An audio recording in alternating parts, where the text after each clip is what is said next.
এই যে মহাকুম্ভ হচ্ছে, যাতে অনেক কেউ হয়তো স্নান করে এসে গেছেন, যারা করেননি তারা করুন, হয়তো অনুভবই করতে পারছেন না এর গুরুত্ব কত। কারণ এই পশ্চিমবাংলায় আমার কাকা ছিলেন, বয়স্ক আছেন এখনো, অপাণ্ডবা বলতেন, অমানুষ যেমন বলি না, অপাণ্ডবা। আর বলতেন পশ্চিমবঙ্গ পাণ্ডবর্জিত দেশ। পাণ্ডবরা ভারত পরিক্রমা করেছেন, তাদের যে 14 বছর ছিল বনবাস আর অজ্ঞাতবাস ইত্যাদি, 13 বছর বোধ। আর ভগবান রামচন্দ্র 14 বছর পরিক্রমা করেছিলেন, সারা রাজ্যে রাজ্যে সব জায়গায় গেছেন, পশ্চিমবাংলায় কেউ আসেনি। তাই এখানে মানুষরা কমিউনিস্ট হয়, এথিক্স হয়, অবিশ্বাসী হয়।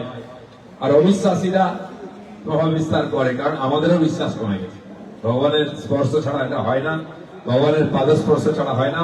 ভারতবর্ষ এই জন্য ধন্য হয়েছে যে ভগবান 10 বার এখানে এসছেন, অবতীর্ণ হয়েছেন, লীলা করেছেন। সেটা শাস্ত্র আকারে আমরা পড়ে থাকি, প্রেরণা পাই।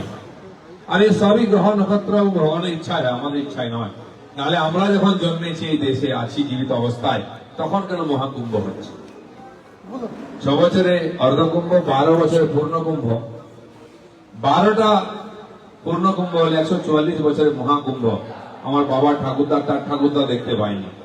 তারা পুণ্যাত্মা ছিলেন, আমাদের চেয়ে অনেক সাত্বিক ছিলেন, কিন্তু পাননি, কারণ সেই ভগবান তাদের আশীর্বাদ করেনি বা তপস্যা ছিল না। আমরা পেয়েছি এই ভারতবর্ষে, সেই প্রয়াগ ধামে যেখানে কুম্ভ থেকে অমৃত পড়েছিল, সেখানে পূর্ণ মহাকুম্ভ হচ্ছে। আর আমরা এখন তো টিভিতে দেখছি, ভিডিওতে দেখছি। সচক্ষে দেখার সৌভাগ্য তাদের হবে যাদের পুণ্য আছে, তপস্যা আছে।